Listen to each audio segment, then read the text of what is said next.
Ak by ste nám mohli prezentovať vašu firmu, ako sa voláte, čím sa zaoberáte?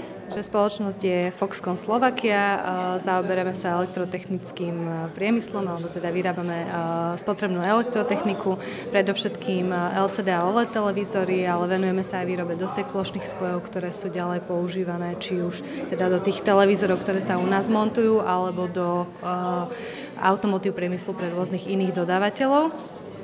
Asi tak v skratke o spoločnosti. Ďakujem. A čo by ste odporúčili našim absolventom, nejaké rady?